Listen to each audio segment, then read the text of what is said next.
사도신경으로 신앙 고백 드리겠습니다. 전능하사 천지를 만드신 하나님 아버지를 내가 믿사오며 그 외아들 우리 주 예수 그리스도를 믿사오니 이는 성령으로 잉태하사 동정녀 마리아에게 나시고 본디오 빌라도에게 고난을 받으사 십자가에 못 박혀 죽으시고 장사한 지 사흘 만에 죽은 자 가운데서 다시 일어나시며 하늘에 오르사 전능하신 하나님 우편에 앉아 계시다가 저리로서 산자와 죽은 자를 심판하러 오시리라. 성령을 믿사오며 거룩한 공예와 성도가 서로 교통하는 것과 죄를 사하여 주시는 것과 몸이 다시 사는 것과 영원히 사는 것을 믿사옵나이다. 아멘. 찬송가 93장입니다.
성경 말씀 역대상 28장 1절에서 21절까지 말씀입니다.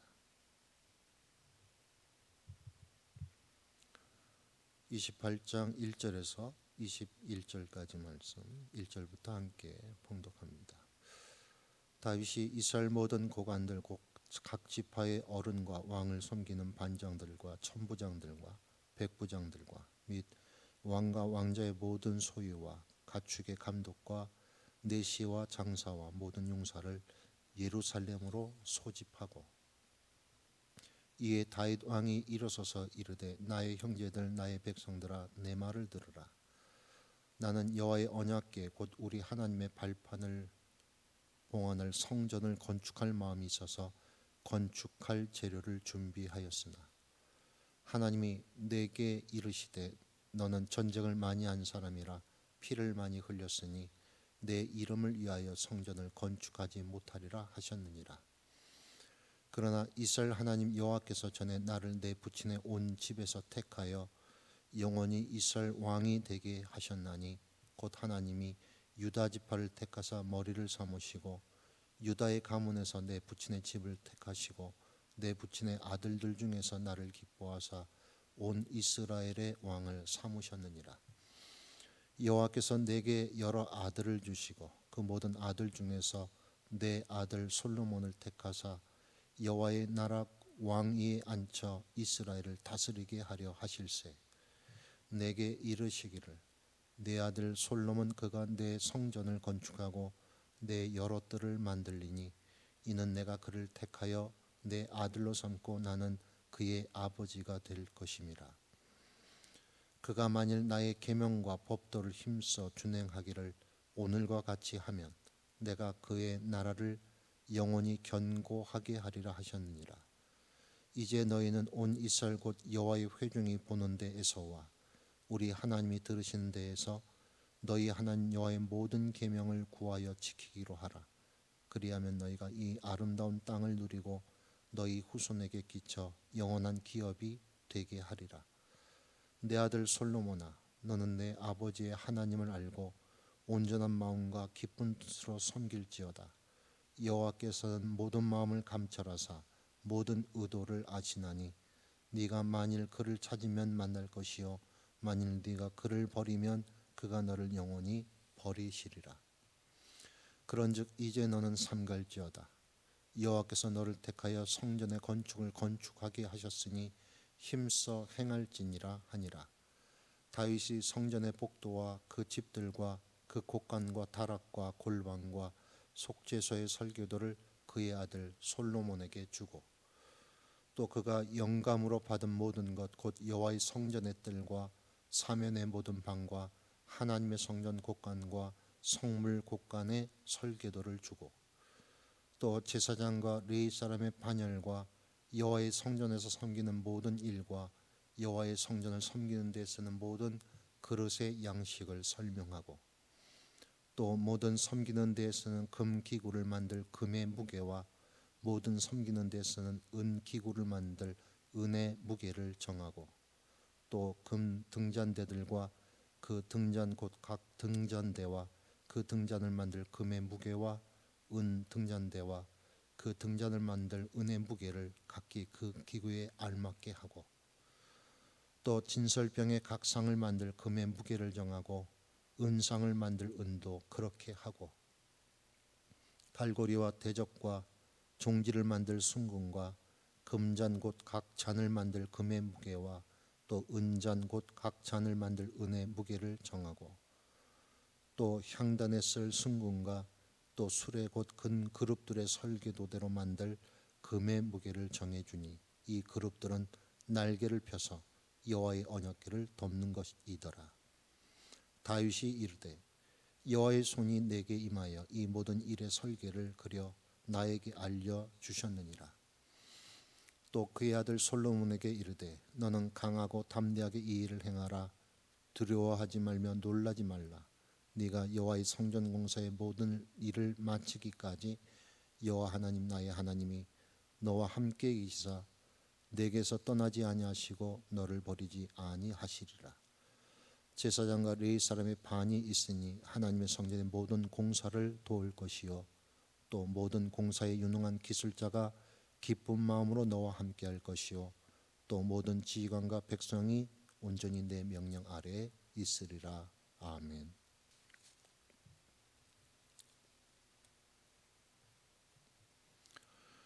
역대상 27장 말씀에서는 다윗의 군대 조직과 행정 조직 그리고 그의 측근에 대한 소개를 살펴보면서 다윗이 그나마 40년간 통치를 잘 감당할 수 있었던 것은 역시 사람을 사람답게 쓸 줄 알았기 때문임을 우리는 알게 됩니다. 때로 그가 자신의 위엄을 내세우고자 백성을 인구조사 대상으로 삼았던 때도 있었지만 그의 교만은 오래 가지 않았습니다. 그의 진정한 회개와 더불어 주변 동역자들의 도움을 받아가며 함께 국정 운영을 모색해가는 선왕이 되었던 것입니다. 이처럼 다윗 왕은 전쟁에 능한 장군이기도 한 반면에 행정 수반으로서 국정을 잘 이끌어가던 탁월한 행정가이기도 합니다. 하지만 다윗은 단순히 나라를 부강하게만 만드는 데 관심이 있었던 것은 아니었습니다. 오늘 본문 1절에는 나라 전체의 고관들, 관료들을 비롯해서 각계각층에 종사하는 지도자와 전문가들을 불러 모아서는 다윗 자신의 마지막 소원을 말합니다. 그것은 하나님의 집, 성전을 건축하는 일이었습니다. 건축가와 인부들이 필요한 일일 뿐 아니라 여러 다양한 제사 기물들과 또 그것을 유지 관리하는 사람들도 필요합니다. 이 일이 국가적인 규모에서 감당해야 하는 중대 사안이기에 모두 예루살렘 성으로 불러 모았던 것입니다. 다윗 왕은 자기의 손으로 성전을 짓고 싶어 했습니다. 그러나 문제는 하나님께서 허락하시지 않습니다. 전쟁에서 피를 많이 흘려서입니다. 그러나 그가 비록 성전을 직접 건축하지는 못해도 성전 설계도와 여러 다양한 제사 기물들을 만드는 법에 대해 아주 세밀하게 지시하는 것을 봐서 간접적으로 충분히 성전 건축에 관여한 거나 마찬가지였습니다. 다윗으로서는 하나님의 임재의 상징인 언약궤가 이제 좀 예루살렘 성 내에 머물렀으면 하는 바람이 있었습니다. 지금까지 언약궤는 성막에 머무르고 있었습니다. 성막은 이동식이었고 외부 적들에 의해 훼손당할 수도 있습니다. 성막이 아니라 고정된 건축물인 성전에 하나님의 임재 상징인 언약궤가 머무르게 하고 싶은 게 다윗의 진심이었습니다. 다윗 시대에는 도시라면 반드시 성읍 형태로 지어야 합니다. 그래야 백성들을 보호할 수가 있습니다. 다윗 왕은 좀 더 하나님께 바르게 제사 드리고 예배하기 위해 성전을 건축하되 그 성전을 예루살렘 성에 짓기 원합니다. 다윗 왕은 엘리 제사장 시대 블레셋 군에 의해 빼앗기고 유린당한 언약궤가 생각났을 것입니다. 그리고 우사와 오벳 에돔 두 사람의 갈라진 운명에 대해 얼마 전부터 알고 있었을 것입니다. 우사는 소가 끄는 수레에 언약궤를 싣고 가다가 죽은 사람입니다. 그에 비해 오벳 에돔은 자신의 거처에 언약궤를 3개월간 잘 머물게 함으로 하나님께 복을 많이 받은 사람이 되었습니다.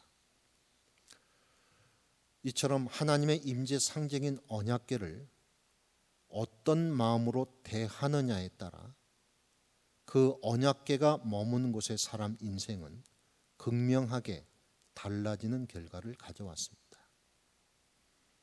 한낱 황금빛 괴짝일 뿐 잘 보관해야 하는 중요한 물건 정도로만 생각한다면 언약궤는 그저 애물단지에 불과합니다. 이스라엘 백성들은 끝도 없는 광야길을 언약궤를 앞세우며 행진할 때 그때 상상하기 어려운 기적이나 은총을 덧입은 일들이 참 많았습니다. 오히려 성을 튼튼히 짓고 그 안에 고정된 성전을 잘 지었지만 하나님께 나아가는 제사가 매너리즘에 빠지고 신앙의 본질과는 멀어지는 이스라엘 신앙 모습도 많았습니다. 그런 점에서 하나님의 임재 상징인 언약궤와 성전은 우리에게 역설적인 신앙 모습을 느끼게 만듭니다. 광야 때 더 힘든 상황에서 하나님의 임재와 역사는 넘쳐났으나 오히려 더 잘 갖춘 교회 건물과 안정된 성전에서의 예배가 오히려 나도 모르게 신앙 따로 생활 따로인 이중적 생활 태도로 착각해 버리게 하기도 합니다. 나만은 그래도 잘 믿고 있다고 생각할 뿐 아니라 지금 함께하고 있는 하나님의 언약궤를 오히려 우리들이 지켜주고 잘 보관하고 있다고까지 착각할 수도 있습니다. 그러기에 우리는 오늘도 이 아침에 이 기도를 사모하며 드립니다. 우리가 하루도 빠짐없이 날마다 새로워지기 위해 날마다 이 새벽 기도를 사모하는 것은 아니라고 저는 생각합니다. 매일매일 그런 은혜가 우리 가운데 넘친다면 얼마나 좋겠습니까? 하지만 날마다 하나님을 향한 사모함과 은혜가 충만한 것은 아니지 않습니까? 그렇기 때문에 날마다 하나님을 향해 나가는 애씀과 두드림이 있기에 우리의 신앙이 멈추지 않는 것이고 앞으로 또한 이 날마다의 하나님을 향한 몸부림은 계속될 것입니다.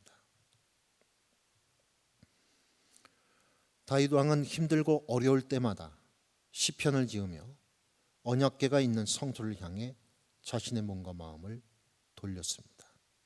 비록 하나님의 임재 상징인 언약궤가 눈앞에 보이지 않더라도 그것을 향해 바라보기만 해도 그에게는 은혜의 도가니 상태가 되었습니다. 지금 다윗 왕은 그때처럼 곤고한 상황도 아니지만 그때 만난 하나님에 대한 기대감과 은총을 알기에 언약궤를 반듯하게 지은 성전에다 두고 싶어하는 소망이 생긴 것입니다. 오늘 이 하루 기도로 시작하면서 이 다윗의 마음을 우리 마음에 담기를 간절히 소망합니다.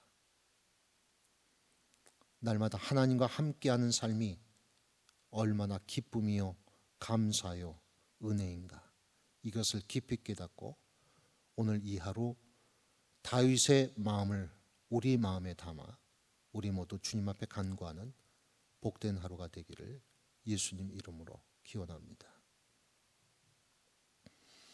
자비로우신 하나님, 다윗 왕이 전 국가적으로 모든 공직자와 전문가들을 불러놓고 자신의 소원을 얘기했습니다. 그것은 개인의 소원 같지만 이스라엘에게 꼭 필요한 부분이었습니다. 우리들이 성전을 화려하게 짓는 것처럼 하나님을 열성 있게 믿는 것은 아니지만 날마다 하나님을 향한 기도와 간구가 성소를 향해 늘 주님에게 달려간 다윗 왕처럼 늘 우리들 각자의 새벽 기도 속에 삶에 지난 간증거리로 경험되게 해 주옵소서. 그래서 주님을 주님답게 섬김으로 우리들 자신이 주님의 지성소가 되어갈 수 있도록 인도해 주옵소서. 예수님의 이름으로 기도드립니다. 아멘. 하늘에 계신 우리 아버지여, 이름이 거룩히 여김을 받으시오며 나라가 임하시오며 뜻이 하늘에서 이룬 것 같이 땅에서도 이루어지이다. 오늘날 우리에게 일용할 양식을 주시옵고 우리가 우리에게 죄진 자를 사하여 준 것 같이 우리의 죄를 사하여 주시옵고 우리를 시험에 들게 하지 마시옵고 다만 악에서 구하시옵소서.